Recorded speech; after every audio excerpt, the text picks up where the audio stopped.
We're Bison! We are impacted!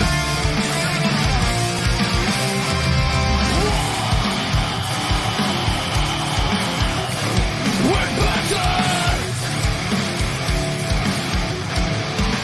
We're ready to get up!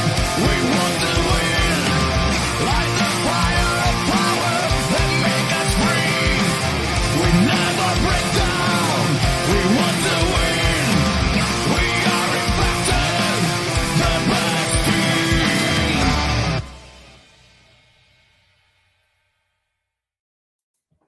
Hello and welcome back to TNI-UK Impacted, coming to you live via the Total Nonstop Impact Network on YouTube and Twitch. I'm your host Bison. Today I'm joined by the one and only Joker, and of course the incredibly simple man, Steve.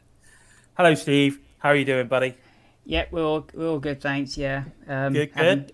I've had a bit of trouble with my bank today, but got it sorted, man. thankfully. Yeah, it's the one thing you don't want trouble with, innit? Yeah, you don't want trouble with your bank. Jesus Christ. How about yourself, Joe? How you doing, my friend? I'm good, thank you. Sorry if I missed the introduction. Everything just finally loaded up now. You guys all right? Yeah, we're good, Yeah, man. we're good, man. Yeah, we're good. We're good. Oh. So it's exciting times at the moment. Anyway, it's exciting times. Now, I was just wondering what you're up to, bud, because we just said Steve's been having trouble with his bank today. Not sure what's gone on there, but it's certainly something we never want to have problems with, is it? Our bank. What have you been up to, buddy? Been hanging about with Sammy and. Oh yeah, 'cause Sammy and Susie are all good, and been out in the garden getting that ready for the whole thing with the Jubilee coming up and everything. We've got a barbecue yes. planned and all that sort of stuff. Aye, And, of course. shout out to James Bryant, who's joined us for the first time.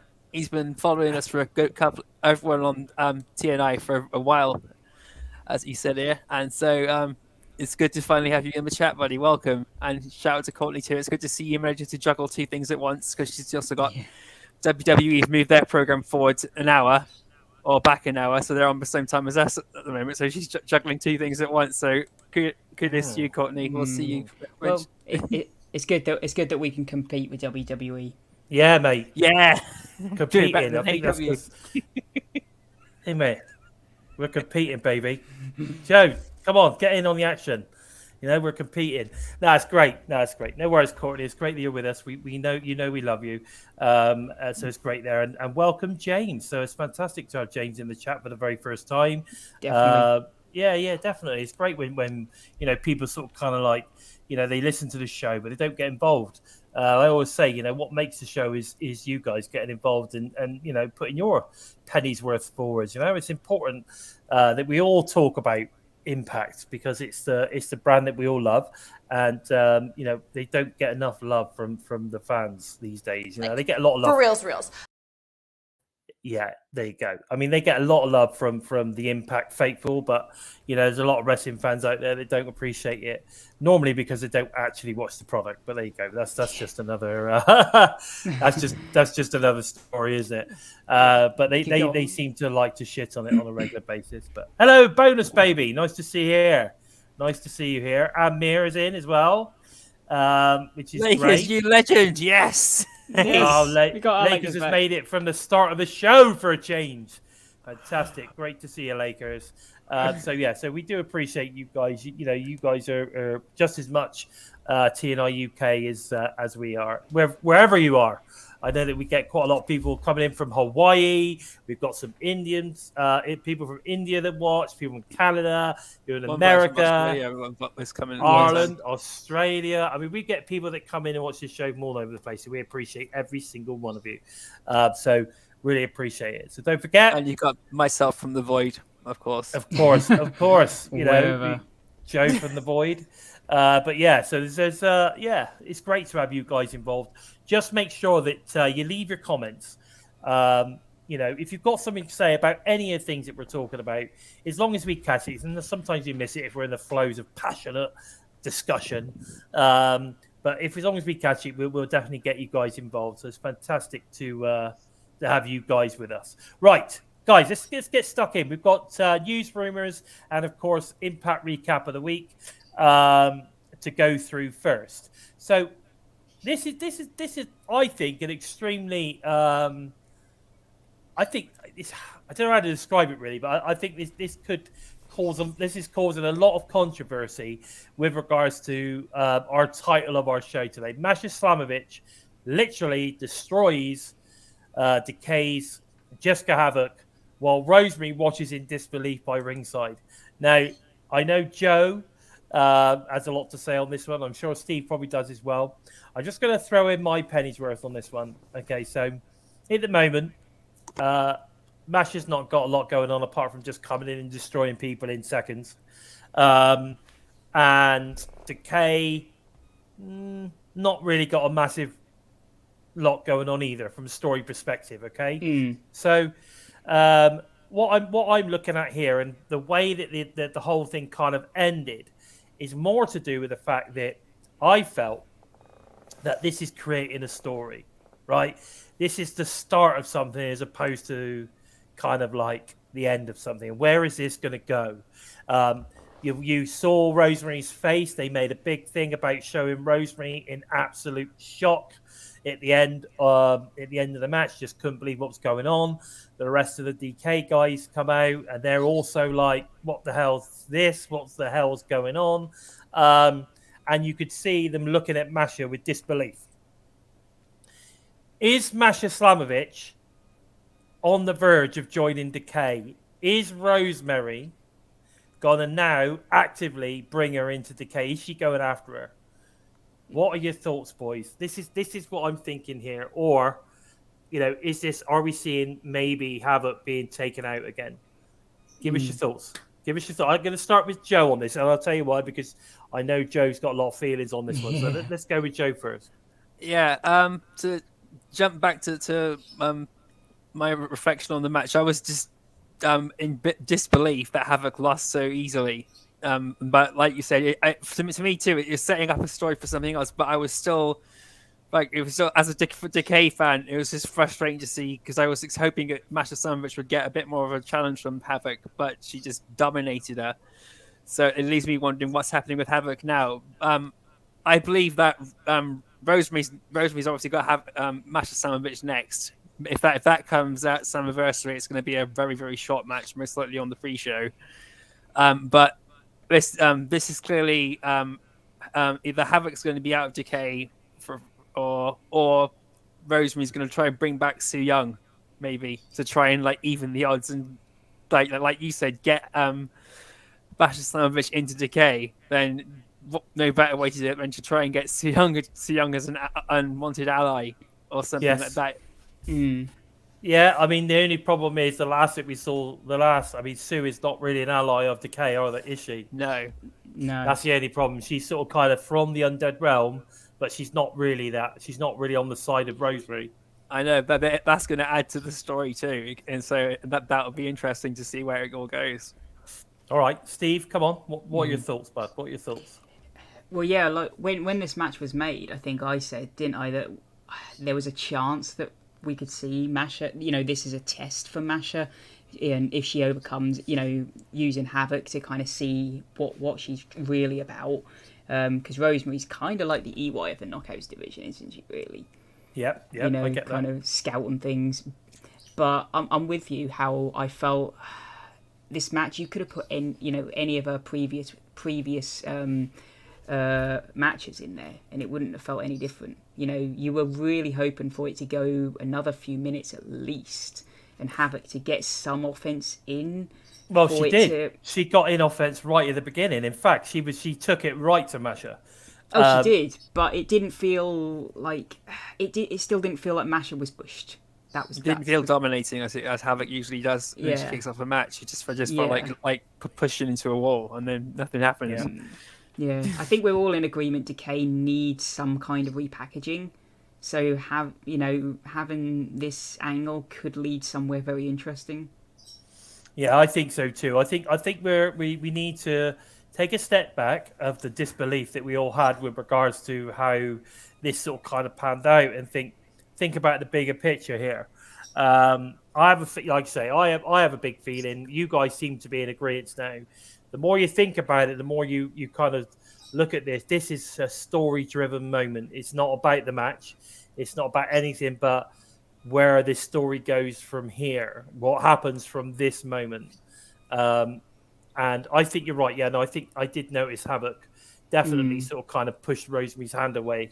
But whether that was, just part of the, the moment, I don't know, or whether that was meant to be a thing, I'm not sure. The thing I do worry though is throughout her tenure in Impact, Havoc, they've never really viewed Havoc as a singles star. She's always kind of been best when she's been in a tag team or anything. So if they do split, I don't know where if there is what the future holds for her, where they're going to put her. Yeah, I mean that's the thing. I did notice that she's been on social media. She's been quite active in saying she's been going back to the gym and all that kind of stuff. Maybe she's having a bit of time off. Maybe, yeah. Maybe she needs a bit of a rest. She needs a bit of a recharge. I mean, since she's come back, she's not been off TV like ever. I don't remember a week where we haven't seen Havoc at all. Not necessarily in the match, but where we haven't actually seen her in some shape or form.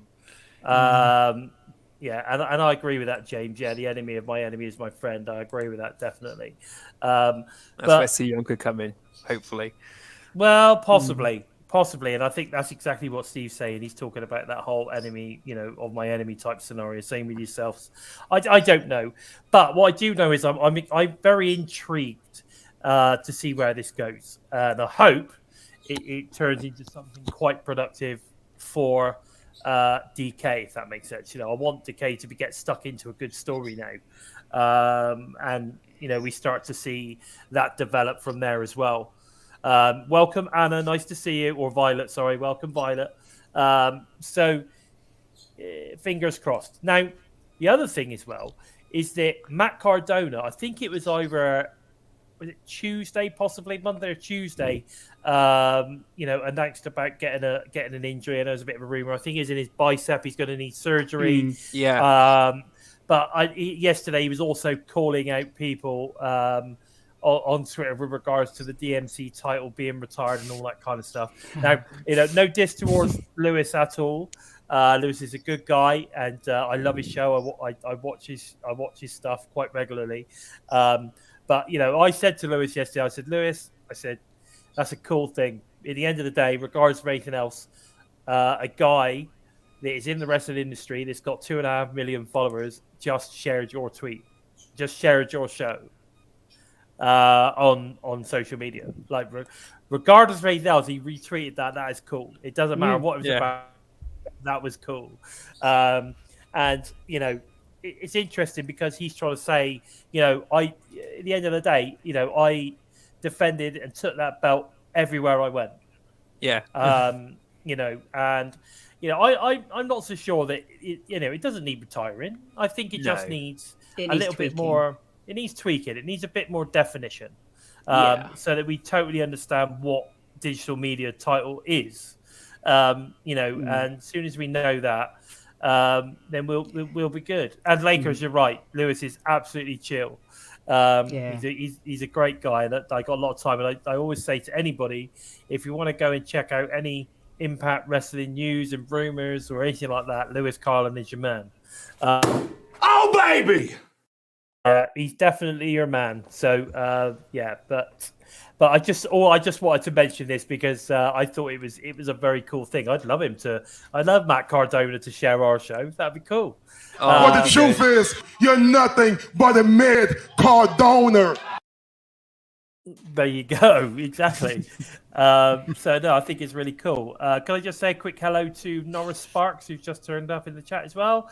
Hi Norris, can you just put up? That's right. It's a modern take on the television title. It is very simple to a degree, but there's no real definition on like any form of real criteria of who could be a picture of gaining a shot at the title. It's almost like, right, okay, you can have a shot this week. There's no real definition of how that works to me. Yeah, there's no sort of understanding, and like I had no issue with like Swan going for the title because they kind of had this ingoing kind of story, which is what the digital media title was missing. However, everyone's saying, well, Swan doesn't deserve it because he's not active that much on social media. So they need to find a balance. Well, I mean, that's the thing. It's not necessarily all about social media, but the title should be, for me, like, they should turn around and say, right, okay, this is a title that's not going to be on the show, but we will have exclusive matches every week on YouTube and which are related to the digital media style of things, right? And if they say that, that's great, but they haven't. They need to state what they're going to do. You've got a definition of what this is all about and what it's worth. The reason we talk about people having a good social media presence with regards to it is it's a digital title. So at the end of the day, whoever's carrying it, is also the person that has to push it. And if you've got that title on someone that doesn't really interact digitally, right, then how is that going to help promote that title and push that title to people on the digital media platform? So, whereas someone like Matt carrying it, or even Jordynne carrying it, who are all very active on social media, they're all putting it out there, they're all showing off the title for all of us to see. That's what we're talking about. It's not. We're not saying that they necessarily, they have to be, active on the socials and all that side. No, they don't. But I think there has to be a way to define that title, and there has to be a way of them being able to push it from a digital perspective themselves. And I think that's where it happens. But it's like, I don't think I think, James, you're not far wrong, mate. I mean, I interacted with Rich Swann a couple of times on social media last year, but I have not once this year. So, I just don't know. I don't know where that's going, really. Well, they did. I think I read on somewhere that Impact were going to address like some kind of future with the digital media title. So maybe they are going to make some tweaks to it or something. Maybe. It's a lovely belt. It's a lovely belt, and the idea is there. I just think it needs a little bit more definition of where it goes. I mean, if you think about it, like AEW Dark or whatever it is. It's like having an AEW Dark belt. It's easy to define it because, they could have a digital media belt, and it could be that they could have something like that on Dark, because that is a show, or that is a load of matches on Dark, which are all on digital media platforms. They're not on the show, are they? They're not on Dynamite. They're not on, and so you could easily do it. That's my penny's worth. That's my penny's worth on that. And I think we all know it just needs a little bit more definition. I think, but credit to Swan, he's now a triple crown champion. He is. Yeah, you're right. Yes, Lakers. It is an absolutely beautiful belt. I love it. Yes, I think it's gorgeous. So I really like it. I love the references to all the sort of kind of digital lines of it and stuff. I think it's very cool. Okay, so moving on. On the road to Slammiversary, we learned that the Briscoes will face the Good Brothers for the tag titles, and that Trey Miguel, after beating his mentor Alex Shelley, will be in the Ultimate X match. Now, we talked about this last week when we were talking about the matches. I said I thought Trey was going to win it, and that I think, for me, based on the fact that I want to see Alex Shelley back together in the Motor City Machine Guns for a match at Slammiversary from a nostalgic point of view. I want to see the Guns go against someone like Bad Influence, or I could see them now possibly going against OGK. But we'll have to see. Either way, I want to see the Guns at Slammiversary from a pure nostalgic point of view, and I got a funny feeling that's going to happen. Fingers crossed for me. Yeah, I could see the Motor City Machine Guns and OGK. Given the match they've got this week, I can see that building into something. Because there's a lot of history between Chris Sabin and the whole Honor No More thing. So something's going to stem from that, because they're taking on Heath and Rhino this week, and Heath and Rhino have had something to do against Honor No More.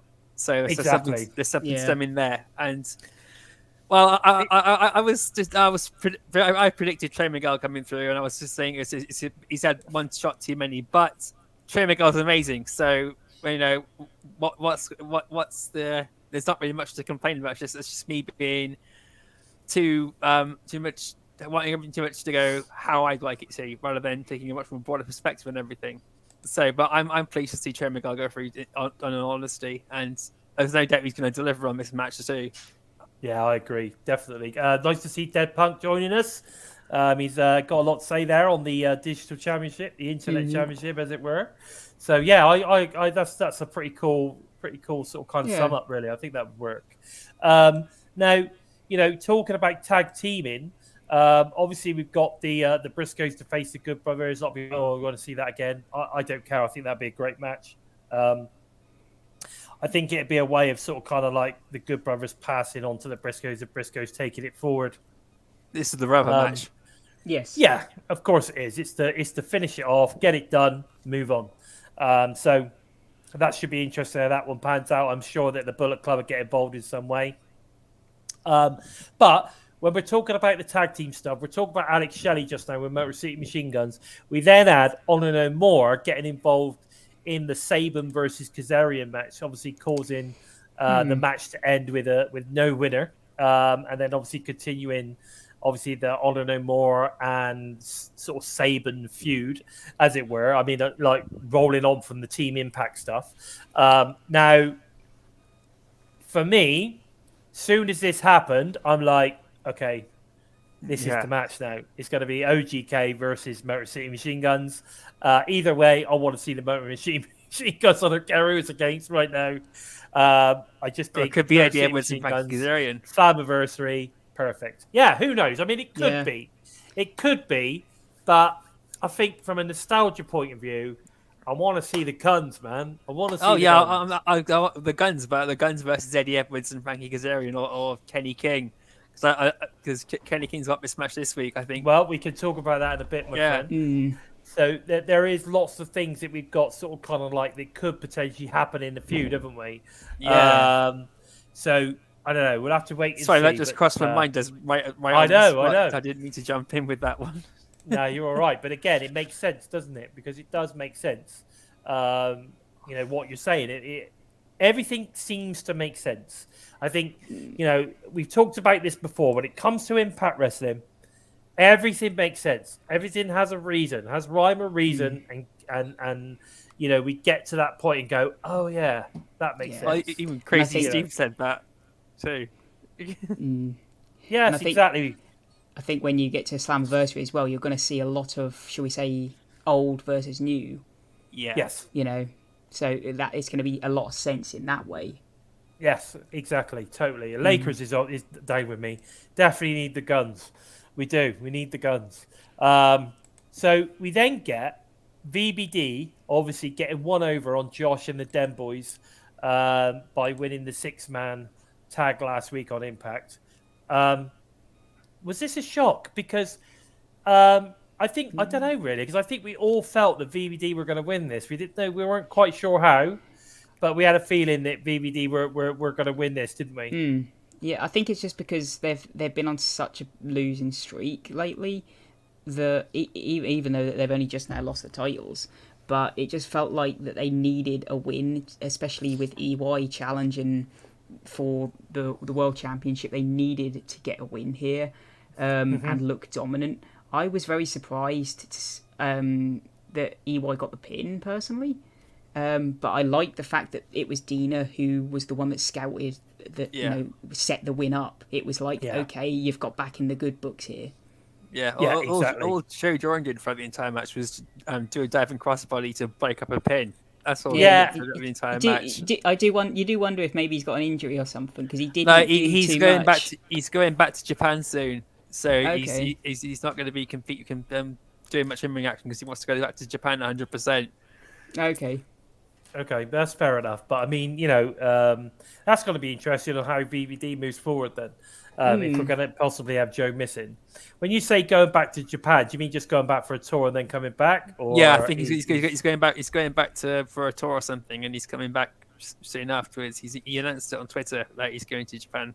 Yeah, I did see that actually, but I thought he was just going back for like a month and then coming back. But Yeah, that's what I think it's going to be. I don't think his contract's up or anything like that. I think he's going to go and come back again. So Sort of like what Ace is doing at the moment. yeah, I think we're going to start to see quite a lot of that. I Yeah. think what we have, like they'll go over, do like 3 or 4 weeks, and then come back, which is going to be great. At the end of the day, the more exposure we can get with the New Japan fan base, the better. I don't know if Impact is on TV in Japan. Is it or not? I don't know. I don't think it is actually. Don't think it is. So maybe there's something in the pipeline that maybe Impact is gonna launch themselves in Japan as well. I mean, and again, getting the Impact talent over on New Japan shows would help the viewership of that, wouldn't it? yeah. That's my thoughts anyway. So when you say he's going over, is he going over to all Japan or is he going over to New Japan? I think he's going. I'm not sure. He didn't say where. He just said he was going to Japan, but I'm assuming he might be going to all Japan. Yeah. Okay. Fair enough. So that's interesting anyway, isn't it? But it's going to be very interesting how the storyline now unfolds and builds into. I know. I saw that. Definitely Lakers. Yeah.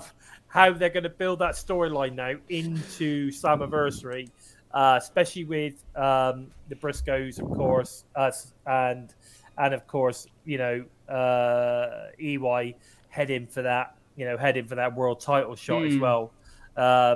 But yeah, so we also got a match which we forgot to talk about, I think, last week, and that was Jordynne Grace facing Chelsea Green. And actually, I thought it was a really good match. It was actually one of my favourite matches of the night. I thought it was a really strong match. I thought Chelsea had a real good outing in it. She proper stood up to Jordynne. Like being the beast that Jordynne is. You would expect her to just walk straight through Chelsea, but she didn't. But I thought it was a good match, really good match. I enjoyed it. What were your thoughts on this one, Joe? I was really entertained by this match. It was great to see Chelsea Green back, and it's good to see a lot of versatility from both of them, as you'd expect. You think because Jordynne Grace is such a powerhouse that you'll just see big grapple moves, and you forget how versatile she is. And Chelsea Green was just as good. This match is one of my favourites of the night too. Yeah. What did you enjoy it, Steve? Oh, definitely, yeah. And I thought Chelsea raised her game in her character. You can tell she's a lot more comfortable in this heel role, I think. Yeah, I think she is. I think she's a great heel. And like I say, and you know what you're getting from Jordynne, and I think it's surprising you sort of didn't realise how good these two matched up. But if, say, for example, one of these two walked out of Slammiversary as the champion, I'd be all for a program with these two. Oh, definitely. I think, especially Jordynne for me. She put out a message on Grace is Twitter just- that she's after that title and she's not. She's tired of being the workhorse of the Knockouts division, as she put it. She wants that title badly. So that's a really bold statement to put out there. I've not seen anything from Gianna Perazzo, who you'd expect to put a big statement out. That Jordynne Grace saying that's really put her into the spotlight now of potentially thrown a fire up there.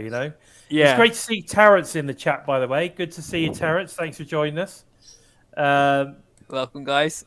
Welcome to the show. Welcome to Dead Punk as well. Did I say thank you to Anna for that super sticker? I meant to. Thank you, Anna, for that super sticker. We do appreciate it.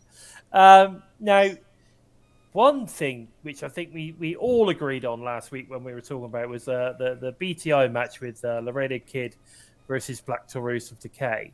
I think we can safely say, guys, that lived up to all expectations, right? That was a great match. I love this match!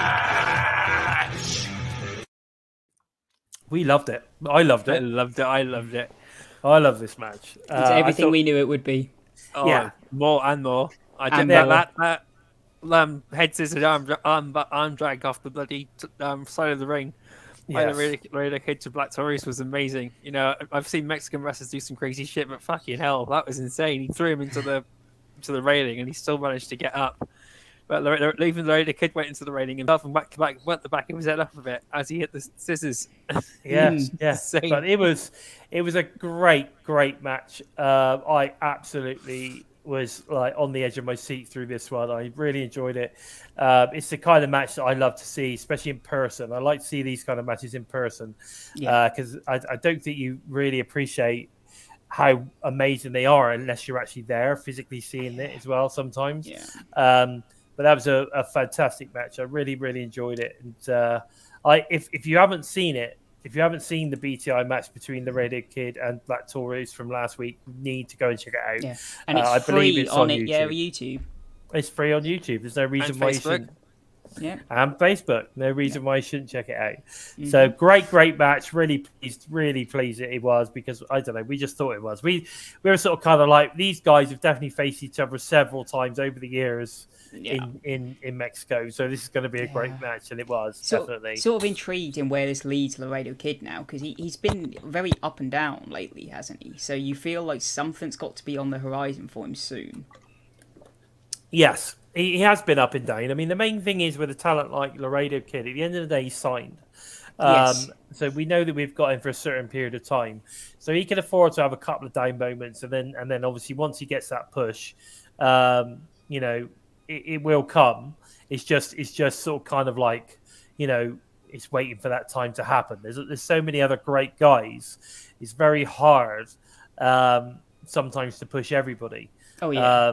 But we know he's signed. So, he can have his downtime at the moment, and I'm sure he'll get his moment to shine later on in the year, maybe. And when I say ups and downs, I just mean wins and losses.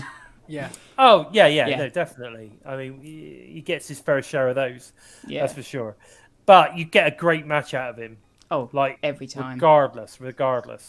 Now, also, we hit upon, obviously, Japan a little bit earlier in our discussions. So, of course, Ace Austin, we know that he's going to... Well, currently, I think he's sitting third, I believe, in the New Japan Super Juniors Cup. There is, I think the lowest he could end up is fourth. Am I right, Joe? You know a bit more about this. Yeah, they'll be about third or fourth. It's the lowest he can finish now. I think there's the last set of matches, I think, on next Tuesday. I'm not sure. But at the moment, he lost his most recent match, and he put out his post-match promo earlier on this afternoon. Yeah. Really professional attitude from him. And it's just amazing to see how Japan's taken to him. It's been a bangorama. In Japan, it's been a bangorama. I think that, he was saying something about taking his opponent too lightly and all that kind of thing, wasn't it? Yeah. I saw that. Yeah, it was really good. But he's equipped himself beautifully in this. The fans have taken to him. He's been on fire. He's given it everything. He's promoted Impact, which I'm sure is part of what he's there.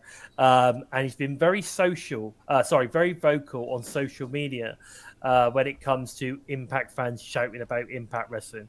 Now, I love it when you see talents like sticking up for the promotion as well. I like that kind of stuff because it shows that they care, they have passion, and I really like that. So I was pleased to see it. So Critical Sting, Ace finished third behind Takahashi and Ishimori in their block. There you go. So always good to have Critical Sting in here. Yes, he sorts us out. He gives us all the info. We appreciate it. We need to get Critical Sting on the show maybe at some point. But there you go. But it's great to see him. It's great to see him doing well. It's great to see him shouting about, Impact, carrying the belt wherever he goes, offering, people title shots and all sorts of stuff like that, which we were talking about earlier. We know that we've got at least one potential, Japanese guy coming over, possibly to take him on in the X Division for an X Division title shot. There's been somebody else he's possibly offered it to, and there's also, weren't you saying there's also the possibility of the junior heavyweight title shot?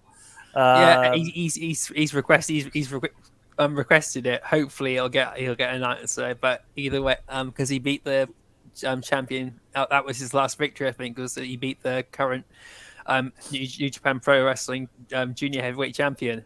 Yeah. So And if you guys seen the pictures and the post-match interview from that, you could see he had the title in his hand, and he's saying that I'm coming for this at some point.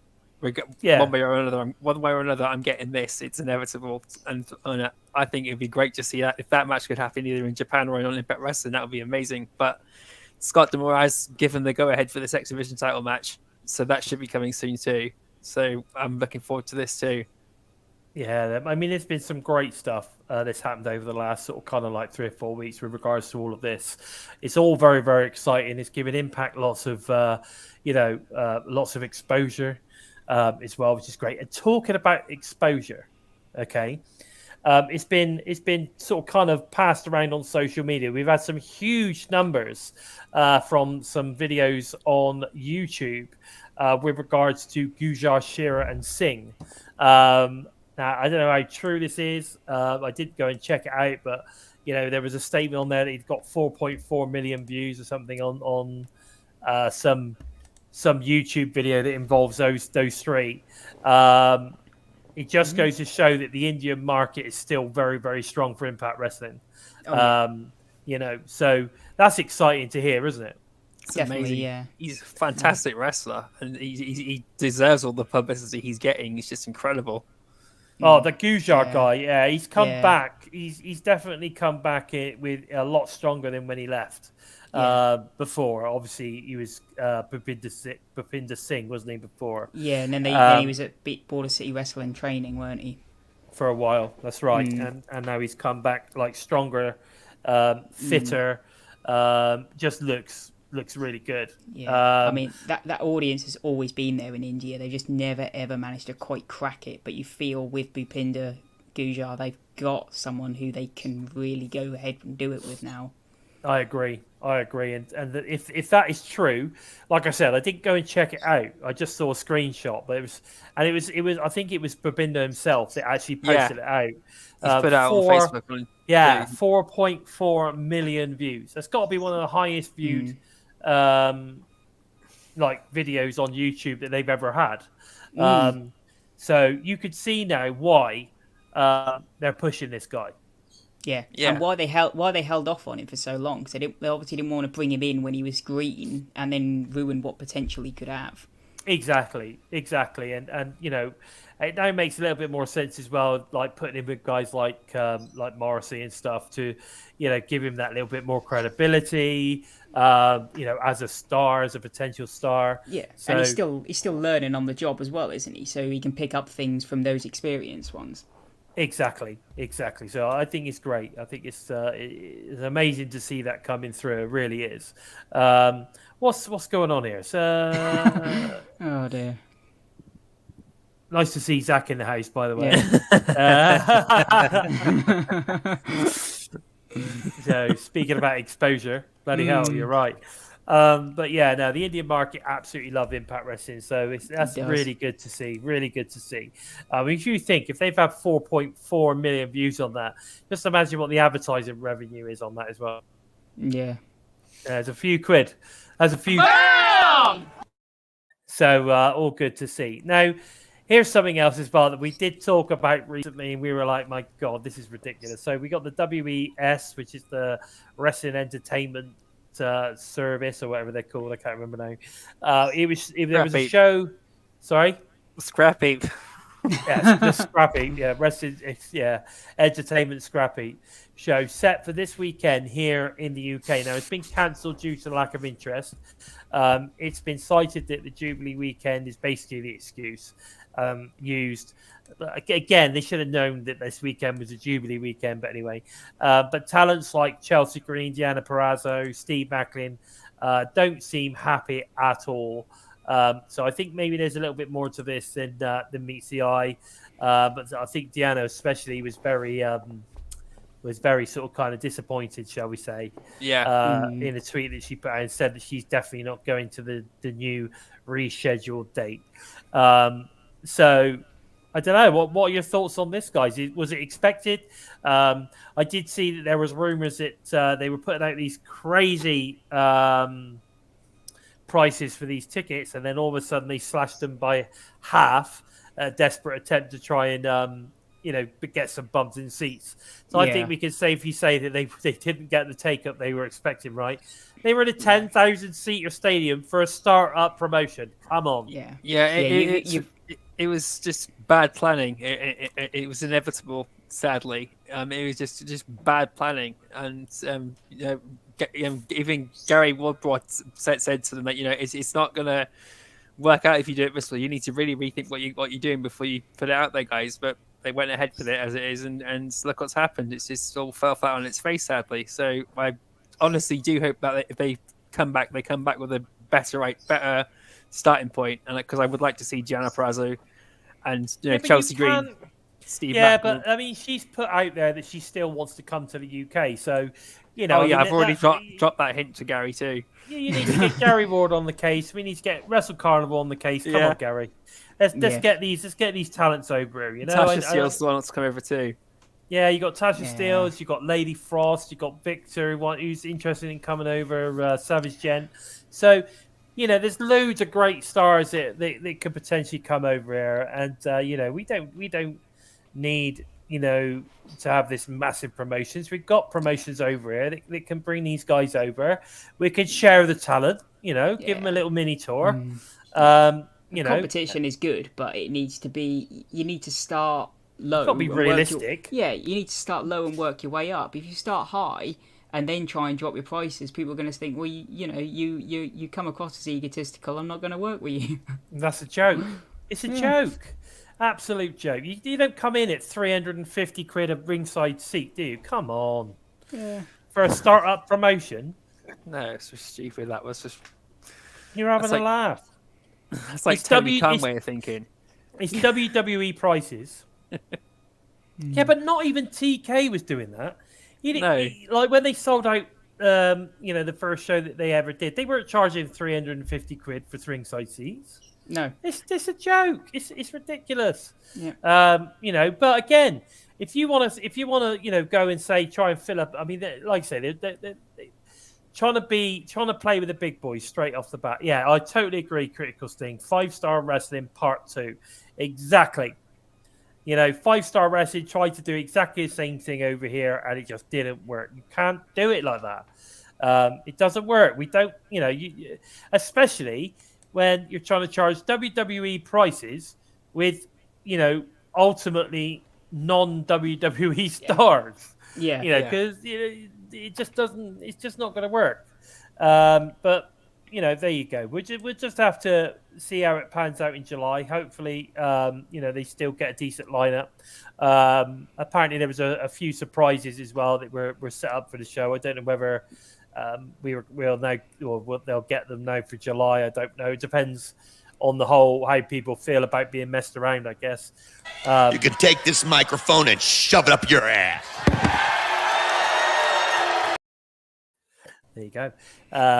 Talking about that. It's just, I don't know. We just have to see how it pans out. I think if they can, if they can pull it off, then great. I'm not going to naysay it, but I ain't paying I'm not going to pay that kind of money to a startup promotion. I'm just not going to do it.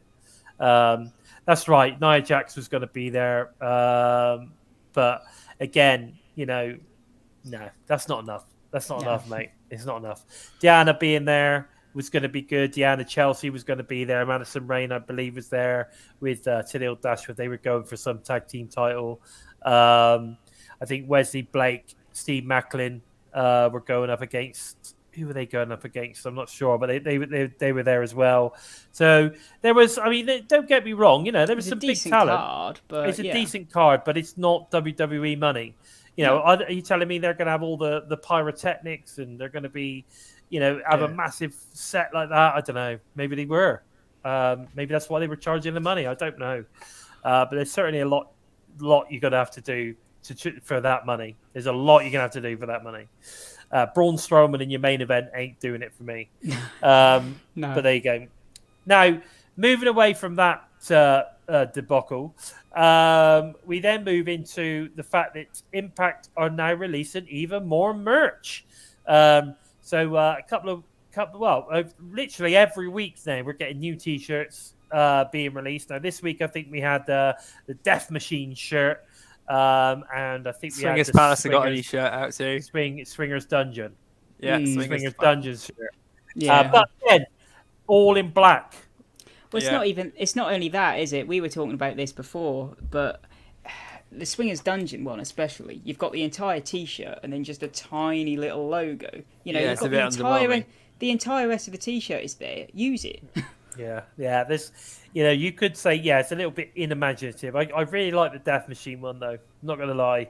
I love the whole retro writing thing. I liked it. I enjoy that.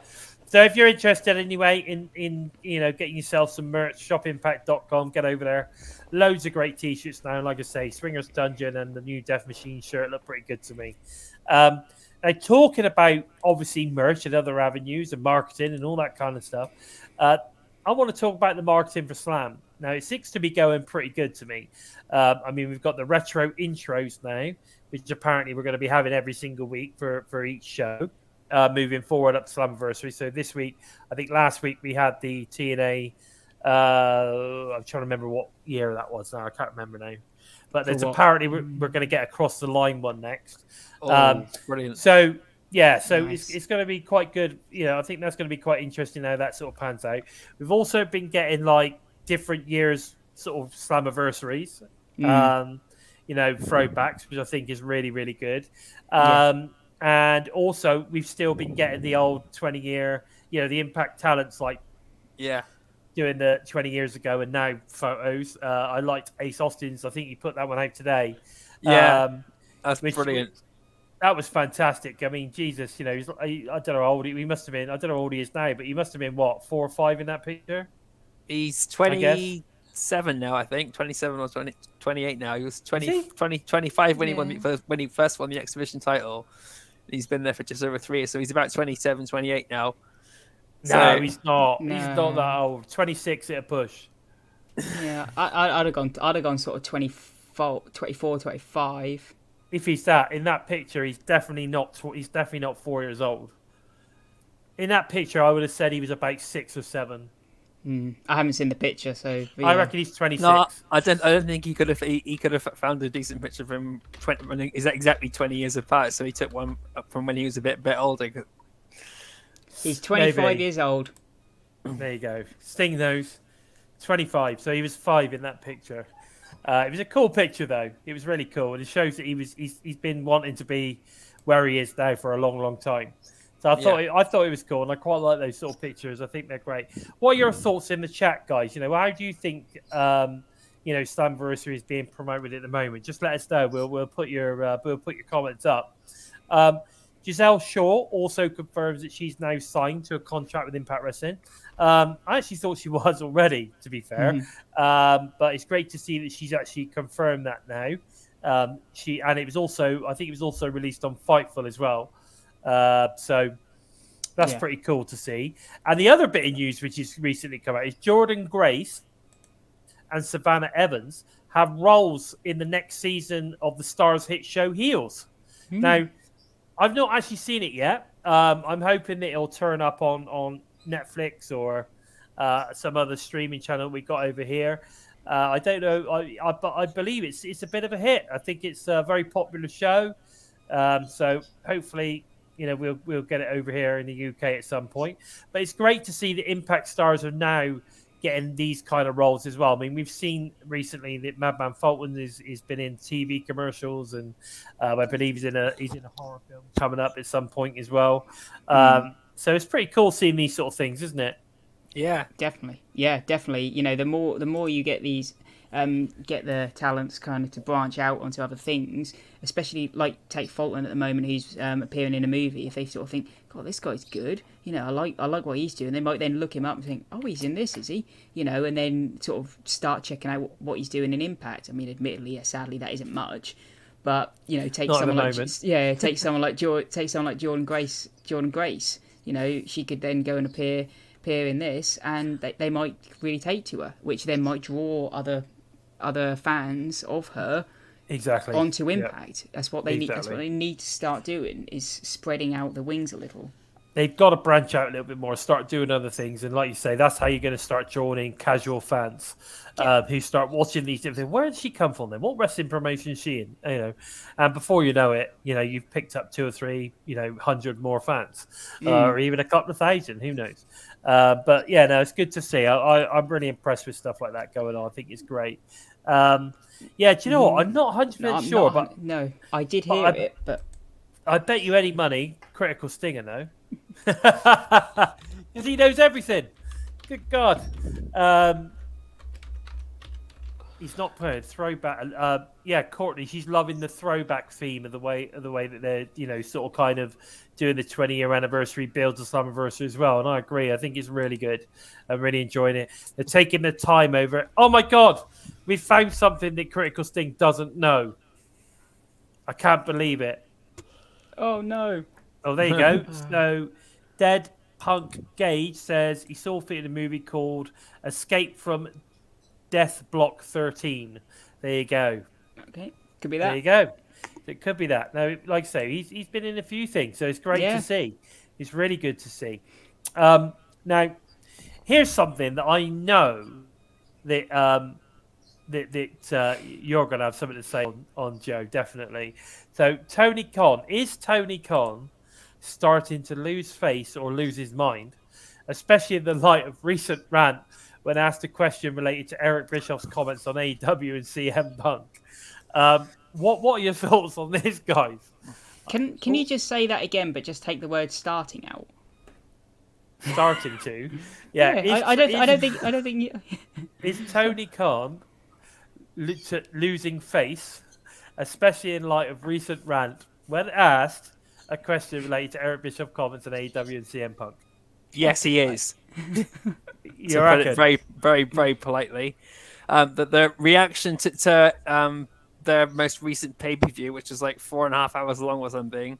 Yeah. A lot of people were burnt out about 20 minutes into it. People were furious about CM Punk winning the world title over Adam Page, and people were pissed off about how Adam Page was booked as champion, because Tony Khan spent the entire time of that putting over one of the guys who actually gave him the job of being in charge of the company into the background by making it all about himself and people he's bringing in, and then people are wondering why MJF is just thinking about leaving, because he apparently is going to be on tonight despite walking out, but he's seriously considering leaving, and it's no wonder why Cody Rhodes left and gone back to WWE of all places. So I mean, do you think? I mean, for me, the Cody thing, I was sort of kind of thinking, is this sort of kind of like, did he know something? Shall we say? Did Cody know something, and hence why he didn't resign? He must have been. He must have done, because obviously he had a position of power, didn't he? So he must have known something. But like we've said, the way that they were running things, it was going to end at some point. There was only so many times you could watch the same type of match.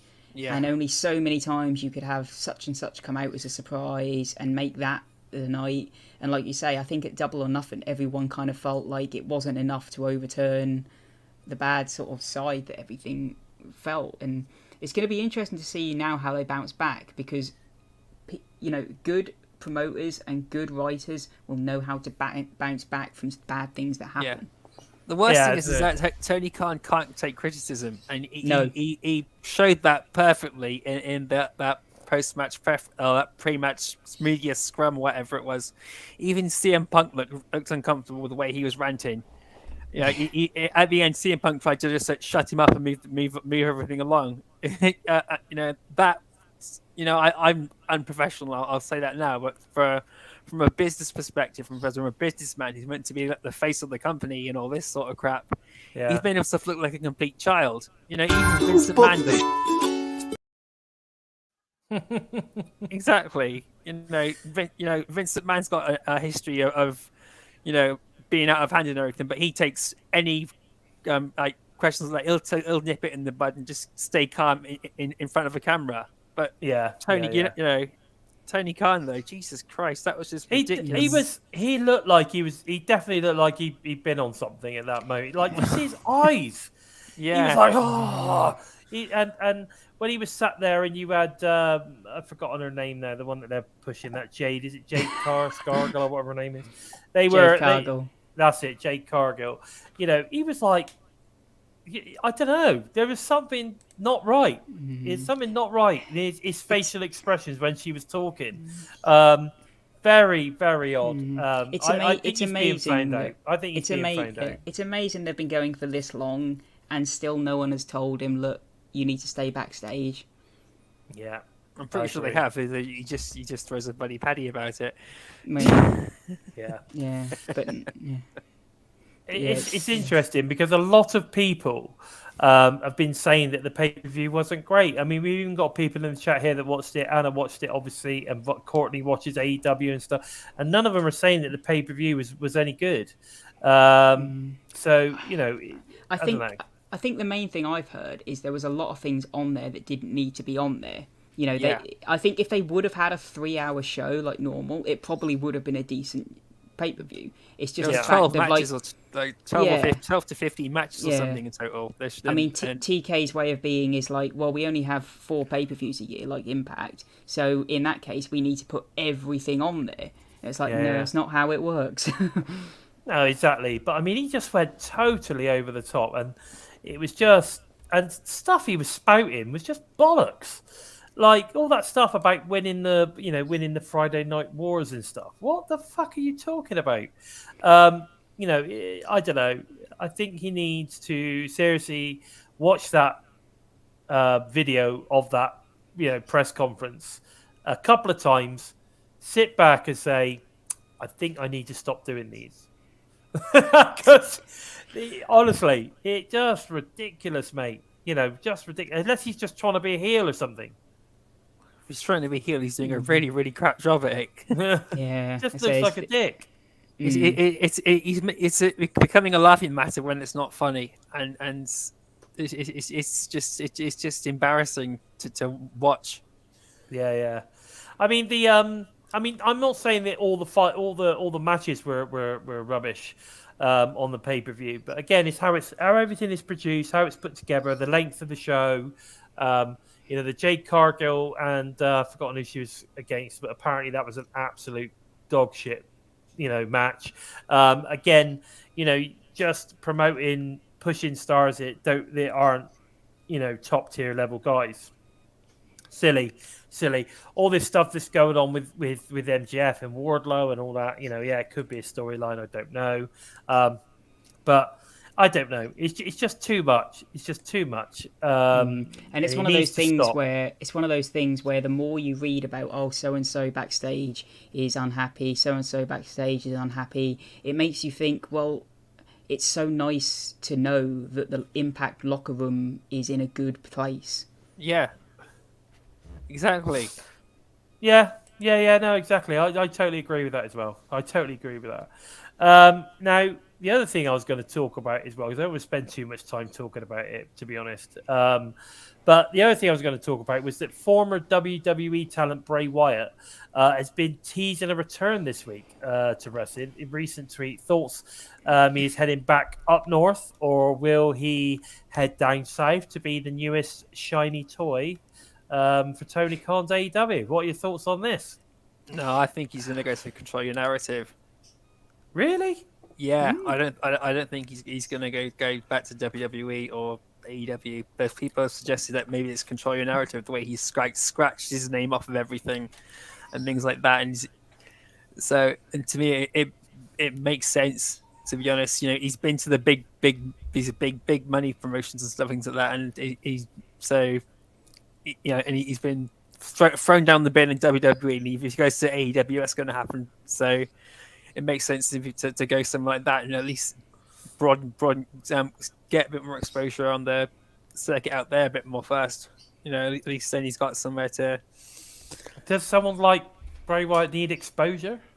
He doesn't need it. It's just somewhere to readjust to everything, because he's not wrestled since he left WWE. So to readjust with everything and get a feel for the modern circuit rather than Vince McMahon's world. Okay. All right. Yeah. Okay. Fair enough. I mean, I didn't see anything, the only thing that bothers me is obviously he's going with this whole Wyndham 6 thing, and then all of a sudden he's changed his name back to Wyatt 6. Yeah. If he's going to be calling himself Wyatt again, that tells me possibly he's going back to WWE. But again, his Twitter handle as such is at Wyndham 6. So I'm not sure what's going on. Well, he done this when he left though, didn't he? He teased, "Oh, I'm doing this, and then nothing happened." So it's one of those where I'll believe it when I see it, kind of thing. Wherever he goes, he'll be really valuable. Yeah. I think wherever he goes, he'll be used differently. Yeah. Well, I possibly. The main thing is that he's probably one of the most creative minds in wrestling. Okay, as a talent himself, along with the likes of your Jimmy. I've forgot Jimmy his last Jacobs. name. Jimmy Jacobs. Yeah. You nearly said Jimmy Havoc, didn't you? I did. I nearly said Jimmy Havoc.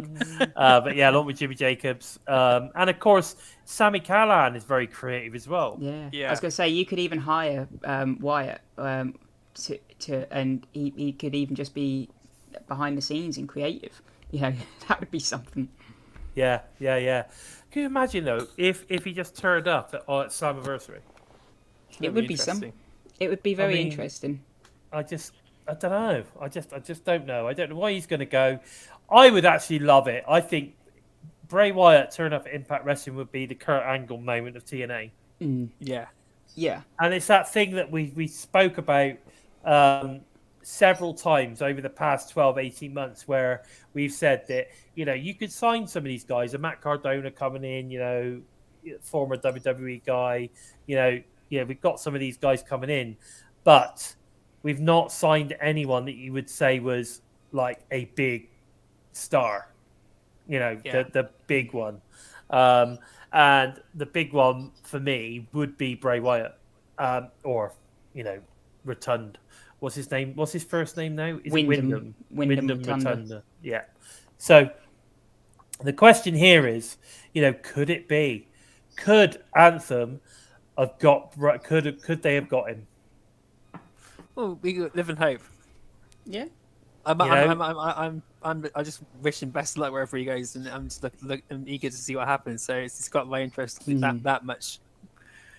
We just have to see. We just have to wait. Yeah, I mean, there's so many talents out there currently, aren't there? I mean, I think that is it. Johnny Gargano's still out there. Cesaro's still out there. There's so many talents that are still out there. Yes. That you just forget about, and there's talents that I think got released like years ago that still never showed up anywhere. So we could see someone show up at Slammiversary or even Bound for Glory that got released, about 4 years ago. We completely forgot about. Like we saw one of the Ascension show up, and we'd sort of half forgot about them. Yeah, exactly. It'd be good to see both of them turn up. Yeah, definitely. So who knows? I think that it was definitely worth having a little chat about it. We've still got Cesaro out there as well. There's a potential that we could see Cesaro turn up at Impact, but we're just gonna have to wait and see because one thing that we have noticed, as long as we're patient, things seem to come to us in the end.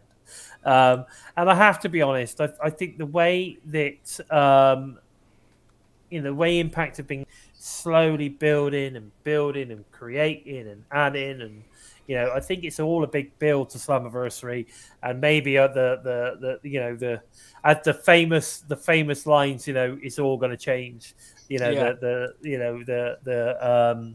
do they say? I can't forget what they call it now. Where they sort of say like, from this moment on, everything changes. Our world is changed forever. Our world changes. Yeah,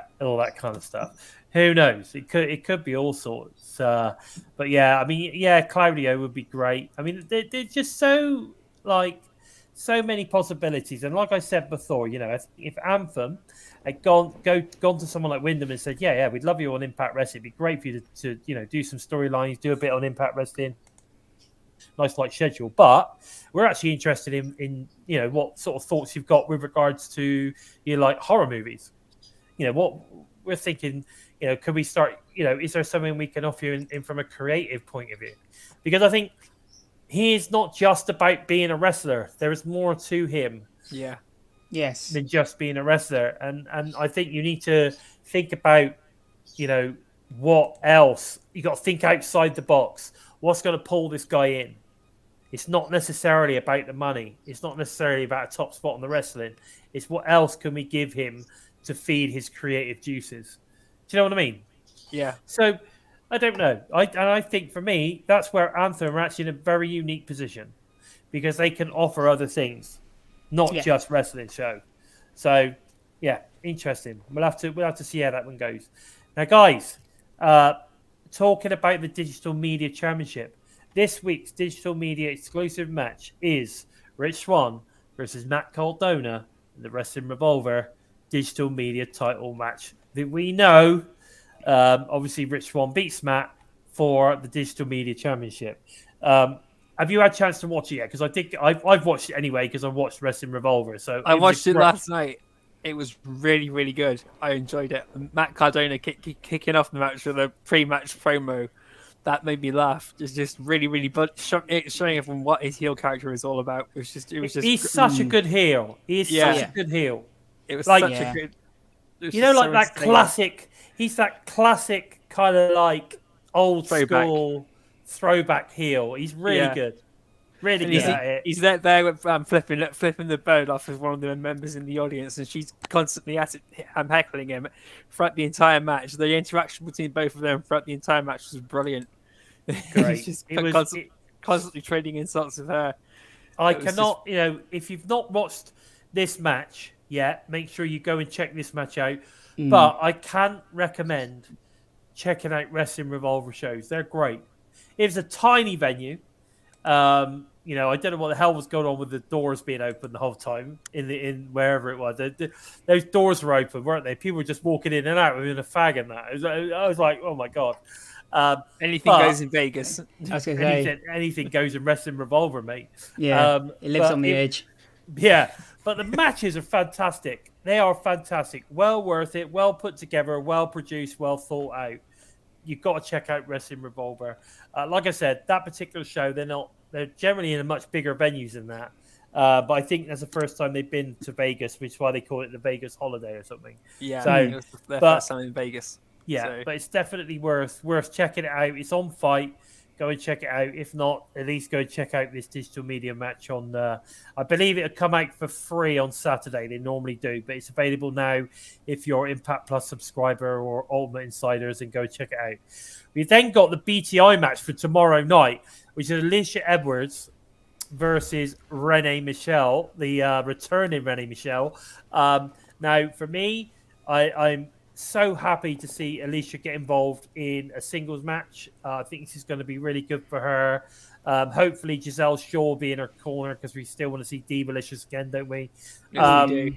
And then, of course, Renee Michelle returning would be absolutely awesome. She did great at Knockouts Knockdown. She did a few stuff before that as well, which was good to see. Good. I'm looking forward to this one. Are you guys? I'm really looking forward to it. But I might be the only one here, but I mean, I loved Renee Michelle when she was last here. I thought that they should have snapped her up when they had her. Well, nobody snapped her up. Snapped her up yet. No, they haven't done yet. But it's one of those things where when you look at her style, her gimmick, you think she would be the perfect partner for Giselle Shaw, wouldn't she? You think, could this be a moment for those two to come together? I agree. I think she'd be a perfect partner for Giselle. 100%. She really would. I totally agree with that. And maybe it'd be enough to make Alicia Edwards snap. Maybe. And then we get She Is Hardcore chance. That'd be great. Yeah, that would be pretty awesome. I think it's going to be a good match, and I'm pleased to see Renee back. She's like a classier version of Killer Cross's missus, Scarlett Bordeaux. Scarlett Bordeaux. She's like a much more classier version of her. Because let's face it, the girl's trash, isn't she? But anyway, Renee isn't. Renee's got class written all over her. Yeah. Great to see Chris Maycock in the chat there. Thanks for joining us, buddy. Thanks for saying hello. So I think it's going to be a good one. I'm looking forward to that one. We then got on Impact Wrestling, and we've got five matches have been mentioned. So we got 5 matches, but have we got another one? Because quite often we do get like one that we don't know anything about. So first of all, we've got Kenny King versus Blake Christian, and I've said it right, Blake Christian in an Ultimate X spot on the line match. Now this is interesting because Kenny King, as it stands at the moment, has got a spot in the Ultimate X, which is great. But Blake Christian would also be fantastic for an Ultimate X match, wouldn't he? So what are your thoughts on this one, guys? I'm going to go with Steve first on this. Well, to start with, I'm never a fan of these kind of matches because it's one of those where it's like, well, you put your slot up for the Ultimate X, and if you win, you keep it. If you lose, you lose. But if he wins, then Blake doesn't lose anything. It's one of those where it's a kind of lose-lose kind of thing for Kenny King. I'm never a fan of these kind of matches. But it's going to be a fantastic match. And like you say, both men would be great in the Ultimate X, but I think keeping Kenny King in there, who has had experience in there, and would benefit. But I think this could be a stepping stone for Blake Christian. I really do. I have a funny feeling they're looking to sign him. So I think he'd be great in that role. And again, Kenny King could still be involved in something. Don't forget, we've still got lots of stuff potentially for Honor No More. Maybe this is a way of taking Kenny out to put him in something with regards to Honor No More. We just have to wait and see. But I think he's going to replace. I think Blake Christian's going to replace King, definitely. Yeah, otherwise, I don't see the point. Otherwise, I don't see the point in the match. Yeah. What about you? What do you think, Joe? Yeah, I see Blake Christian replacing Kenny King, sadly. But I mentioned Eddie Edwards and Kenny King earlier. I think I could see them two going up against the Motor City Machine Guns. If Matt Tavern and or even have a 4 team. Give Motor City Machine Guns can find 2 other guys to go with them. Have Matt Taven, Mike Bennett, Eddie Edwards, and Kenny King versus Motor City Machine Guns and another vintage team from Impact Wrestling, like say Frankie Kazarian and Christopher Daniels. Christopher Daniels. Get them all on one side and have them. Definitely. Follow them more. That would be interesting. It'd be a great throwback to TNA, and also be a good throwback to Ring of Honor too, because a lot of those guys have been in Ring of Honor. Actually, I think all of them have been in Ring of Honor. So it'd be look at Tony. This is what Ring of Honor was. Yeah. This is what Ring of Honor should have been. You fucked it up. Yeah, possibly. I think you're right. I think you might be right. I think we may get a team TNA versus Honor No More, possibly. But we'll see on that one. We've also had Matthew Raybolt versus Rich Swann. Now, this is going to be interesting because obviously this week, Rich Swann has now won the Digital Media Championship. Rich is not going to be carrying the title, is he? No, he's not going to run off with it. Oh, yes. Yeah, Matt ran off with it. I was going to say, so that is exactly how they've done that. That's the reason they've done that. That's fantastic. That's really good. That's clever. So, again, you see, it just goes to show they think about everything. They think about everything. Yes, he's going to win it, but how do we make sure he doesn't carry the title on Thursday? Yeah. It's brilliant. When he ran off with it, that made me laugh so much. Brilliant. It's good to see Matthew Raywell back in the ring. And after the way he jumped in the ring and threw Rich Swann out, that made me laugh because it reminded me of when the Pope and Lashley. But when the Pope got in, Bobby Lashley just stared a hole through him and he jumped out the ring himself. Who's going to be on commentary though? Oh God knows. Matt Cardona could be on commentary for all we know. Maybe. It's got to be Brian Myers. Or Brian Myers. Yeah, probably. But the most professional.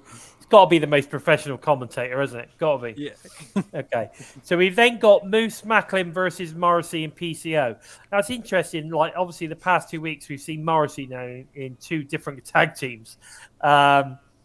But again, thrown together tag teams: Moose, Macklin, Morrissey, PCO. I don't know. It's probably going to be a really great match, but I don't really have any love for it, if that makes sense. I've got no real interest in it because the way it's put together. To me, it's just a thrown together match. Yeah. I don't know. Like you say, they've not given us a reason to really care for it. Like you say, it's just 4 thrown together guys that haven't really had much in connection with each other over the last sort of month. So, and there's nothing really on the line either, is there? Pride. So, the main thing that's well, online. Pride. Steve Macklin he went up to Moose last week and said to him, "You need to get your head in the game if we're going to win this match." So Steve Macklin's got a crosshair on Moose. Yeah, because he knows it. Obviously, Sami Callihan has got into Moose's head, hasn't he? Yeah, I love that. I love the bit at the end of that promo where it was almost like there was something going on in Moose's head that wasn't going on with Steve Macklin. So something happened, but Steve Macklin didn't see it. Only Moose saw it. That's it. And it's going to be interesting. It's going to be interesting to see the dynamic as well between Morrissey and Moose, especially if Moose gets Morrissey gets the pin on Moose. You know, because that can be a real kind of throwback. Well, I could definitely see that Sammy's going to be involved. Oh definitely. Yeah, easy. Some way we're going to get some sort of involvement from Sami Callihan in this because he wants Moose badly. This is building towards Moose and Sammy at Slammiversary, isn't it? I think so. But we've then got advertised the first singles match back in Impact Wrestling for Mia Yim versus Savannah Evans. Now, this is interesting because obviously I'm assuming that this is going to be a nice win for Mia. She obviously needs to get a decent singles win under her belt. But again, Savannah being the recently signed talent, we've not seen much of her in singles competition, have we? Because most of what we see of Savannah is either as a tag partner for Tasha or, at ringside with Tasha Steelz. So I'm hoping that although Mia, I'm assuming, is going to get the win here, I'm hoping that unless Tasha Steelz gets involved, which could then lead to Mia versus Tasha Steelz. Possibly, but I'm assuming that we're going to get a decent run, a decent showing for Savannah Evans. Yeah, cool. That's not a bad call. Yeah, there you go. Maybe D'Lo comes back. However, I've read a spoiler somewhere that D'Lo comes back in a different way. Not saying anything. No spoilers. I think for this match, it's going to be a good one for Savannah Evans. I think Mia Yim's going to get the win up as well, or Tasha Steelz is going to get Savannah Evans the win. But Savannah Evans has been in singles competition mostly on BTI. We've not once or twice on Impact Wrestling, the main show. So this will be good for Savannah Evans to go 1-on-1 against Mia Yim because both of them are really, really good wrestlers, and it's good to see Mia Yim back. It's good to see Savannah Evans get some bit more freedom to be herself, because we know someone's going to. People think Taya Valkyrie's probably going to be a Mia Yim's corner to keep Tasha Steelz in check. That's true. That is true. I didn't think about that. And that's interesting what Bonus Baby's saying. Obviously, Deanna gets involved to set up Mia versus Deanna. I mean, then there's that as well. Yeah, I mean, there's so many options. So many options. In the knockouts division, you could go any direction there because you've got like a hardcore, really strong division right now where you can get some fantastic matches at so many people. I did see that. So yeah, there's loads of reels. Oh, no, still terrible. Oh, no, I can't get it. Can you? Oh, you gotta get the. Oh, no. That's I it. can't. I can't. No, I can't do the tongue roll. Well, I don't know. I can imagine everybody in the chat now all sat there going, "Oh, you never know." But anyway, so there's so many ways that the knockouts division can go right now. It's going to be great. Yeah. We then also got the last match we've got advertised. As I say, I'm sure we'll get another one. But the last match that we've got organised is OGK, obviously Bennett and Tavern versus Heath and Rhino. Now this is interesting because I believe OGK are one of the best tag teams in the world. Like, I think they are fantastic, and I would love to see them go up against, BBD, up against the Briscoes. As we know that they've had fantastic matches in the past with Ring of Honor, it'd be nice to see a couple of those matches on Impact Wrestling, I think.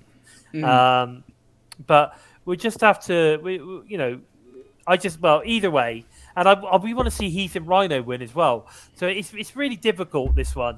I'm not sure which way it's going to go. Not sure which way it's going to go.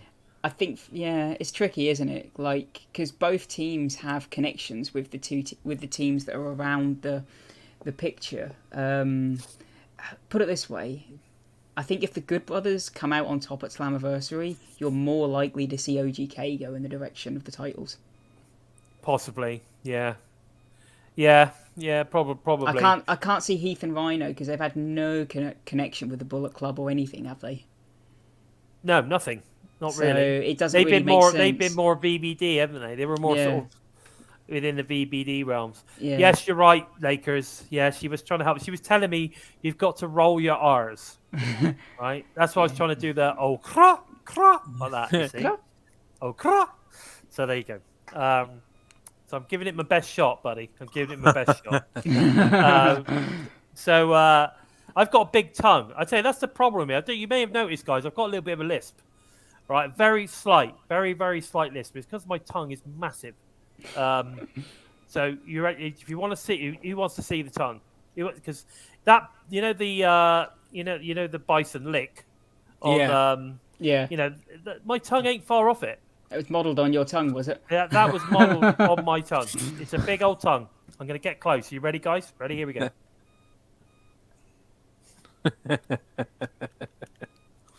Pretty big tongue. This is sick. This is sick. This whole place is going to hell in a handbasket. For those listening on audio, he did get his tongue out, not anything else. It was definitely my tongue. But anyway. But yeah, no, it's a big old tongue, that one. If you have small children, please ask them to leave the room right now. But so it's going to be an interesting match, and I'm certainly looking forward to seeing the outcome on it. I'm just not sure, like, in terms. Courtney liked it. Courtney loved it. See, I knew she'd love that. The ladies love it. So it is, like I said, at the end of the day, it's one of those matches where you probably want to see both teams win. Almost. And it makes a change where we're talking about the tag team division, and we've got a bunch of tag teams where we're like, we want them all to go after the tag titles, because for ages we were like, well, there's no one to challenge. Yeah. And now we've got several. Yeah. I mean, you've got OGK, like I say, we've still got BBD, you've got the Briscoes, you've got the Good Brothers, you've got Heath and Rhino, you've still got Decay, regardless of whether they're challenging or not. We've got a bloody good tag team division, mate. We've got a good tag team division. And of course, you've got the randoms as well. You've still got, you could say Shira and Burpinda. You could throw Swingers Dungeon in there. I mean, we've got plenty of potential tag teams. There is no doubt. The one that we're lacking is the Knockouts tag team. We still haven't got many of those. But again, if they're going to bring possibly Divalicious through, or like you said, maybe put Giselle Shaw together with Renee Michelle, that could make an interesting tag team. Yeah. But yeah, we could see some very interesting stuff, I think, leading now up to Slammiversary and where things are going to go. And Courtney here, I'm an OGK fan too. I think they are awesome. I really do. I think they're really, really awesome. Anna's right. Look, Gene Simmons time. Yep. So it's plenty big. But yeah, guys, I think we've pretty much covered everything, and we've done really well. It's hour and 23, so one of our shorter ones today. But I do have another bit of news here. Go on. Ryder and Madison Rain are working backstage in production roles as well. Oh yes, I did read that. Yeah, I did read that. It's been That's confirmed. good. So Madison Rain might be a bit more of an influence on Renee Michelle signing, possibly. Yeah, possibly. Yeah, possibly. Yeah. Yeah. Well, I guess you never really sort of kind of, it's just good to see. Yeah. people like, they are now starting to come to the end of their careers in the ring, getting involved in those side of things as well. Because we know Madison's great in the ring. She's very good at ring psychology, very good at, telling a story and stuff. So she's going to be great at helping others. Exactly the same with Rhino. He's been around for so long now. The guy's Doesn't age though. No, I know. Age. It's amazing. He loses. Right.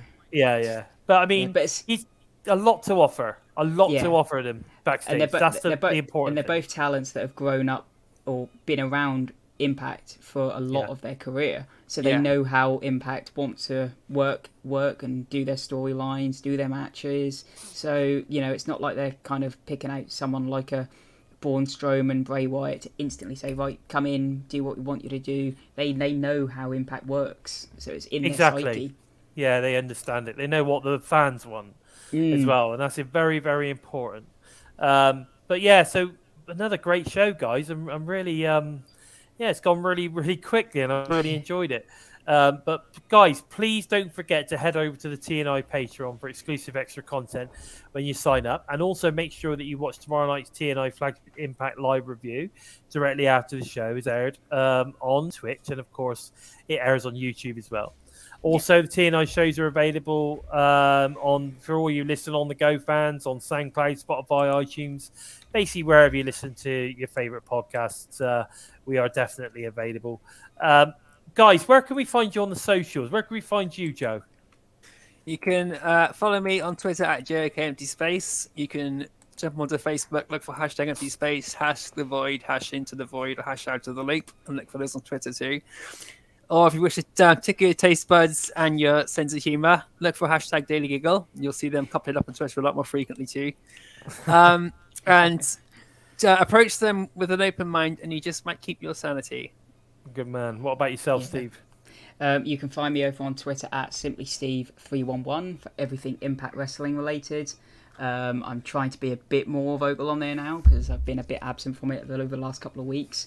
Likewise with my articles, you can head over to WrestleBuddy.com and head under the Impact Wrestling header for all my articles. Again, trying to get a bit more into it, so try and keep a lookout when I post another one. Okay, buddy, no worries. And of course, you can find myself at Lord Bison45 on Twitter. Again, it's all on our things here. If you miss what we're saying, it's all on there. Bison at Lord Bison or 45. Got to go the opposite way. I always forget that. Yeah, you go. Other way to what you think. Yeah, exactly. But don't forget to use the hashtag We Are Impacted as well.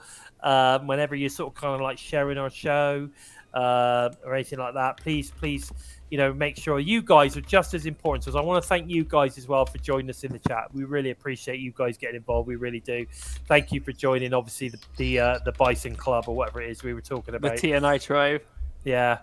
But it's great to see you guys really, really getting involved and having your say. We really do love that.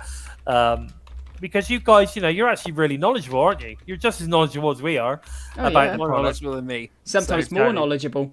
Yeah, definitely. I mean, when you got, and when Critical Sting's in there, he knows everything. He seems to have all the facts down, which is great. But guys, if you like what you see, please don't forget to obviously hit the thumbs up. Really important. We need to hit that thumbs up button because that's how we get moving up the rankings and more people get to see the show. If you're new to us and you haven't already subscribed to the TNI channel, please hit that subscribe button.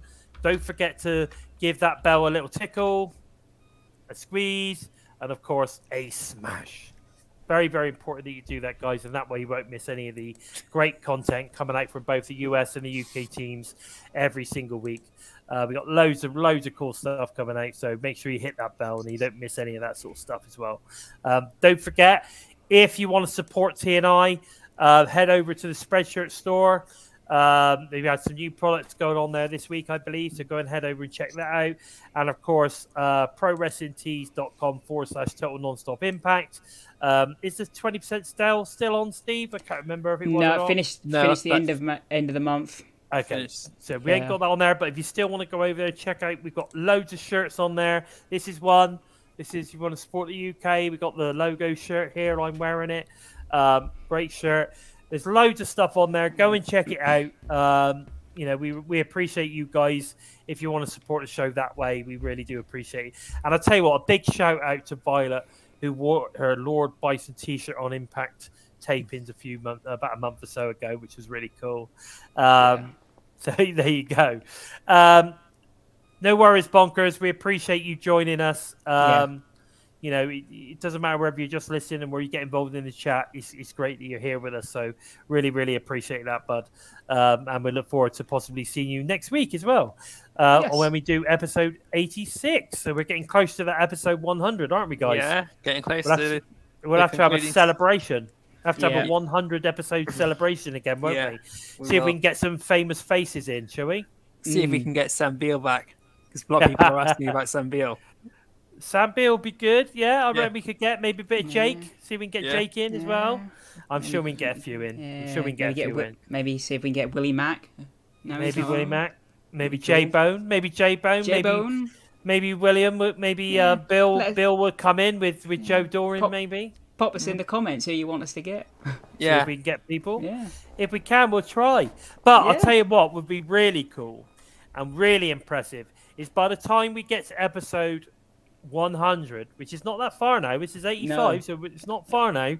No. What would be really cool is if we could get the subscription to the channel up to 2,000. Yes. That would be amazing. I think we're at 1,000 and maybe 1,700-ish, I think, at the moment. So if we could get it up to 2,000 by episode 100, I promise to get at least one decent guest. Right?